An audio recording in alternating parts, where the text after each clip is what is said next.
रात मैंने खाने में दाल मखनी के साथ बनाई थी नान, जो थी मेरे पतिदेव की फरमाइश। शाम के समय बेटी उठी तो मैंने उससे पूछा कि बेटा क्या खाओगे। उसने कहा मम्मा मैं इडली खाऊंगी।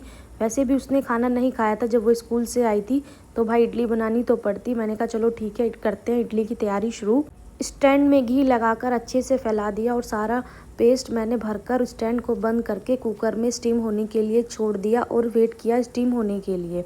स्टीम होकर इडली हो चुकी थी तैयार। आप देख सकते हैं नाइफ पर बिल्कुल भी नहीं चिपक रही है। फिर मैंने एक एक करके इडली को कर लिया प्लेट में। प्लेट में करने के बाद उनको ठंडा होने के लिए छोड़ दिया।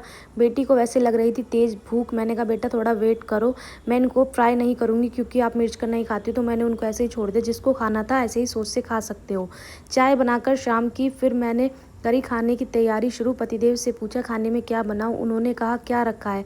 मैंने कहा दाल मखनी रखी है। तो उन्होंने कहा पूछने की कोई बात नहीं, अब आप बना लो नान। फिर मैंने मैदा में इनो और दही वगैरह डालकर, नमक वगैरह जो भी बेसिक चीज़ें थी वो डालकर डो को तैयार करके रख दिया एक साइड। दाल मखनी हो और भाई नान हो तो साथ में रायता तो चाहिए ही। फिर मैंने साथ में बनाया बूंदी का रायता, जिसमें मैंने दही को अच्छे से ब्लेंड कर लिया और उसमें बूंदी डालकर और बेसिक मसाले डालकर एक साइड कर दिए। अब मैं इसमें ऊपर से छोंक लगाऊंगी हींग जीरे का, जिसको मैं कर रही हूँ तैयार, और उसको बंद कर दूंगी। इसमें हींग जीरे की अच्छी सी खुशबू आएगी। फिर मैंने उसको ढककर छोड़ दिया। साइड बाय साइड अपनी सैलेड तैयार करी।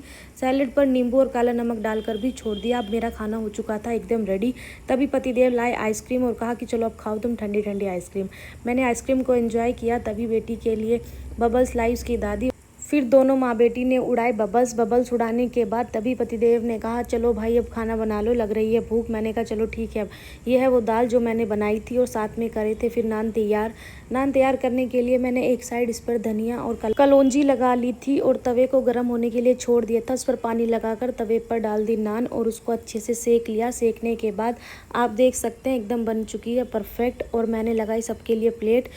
सबको खाना खिलाकर लास्ट में आई बारी मेरी, और फिर मैंने अपने लिए भी खाना बनाया। अपना खाना बनाकर और फिर मैंने उसको भी प्लेट में लगाया और मैं ले गई खाने के लिए रूम में। अगर आपको व्लॉग अच्छा लगा तो प्लीज़ लाइक करें, शेयर करें एंड कमेंट करें। Thank you.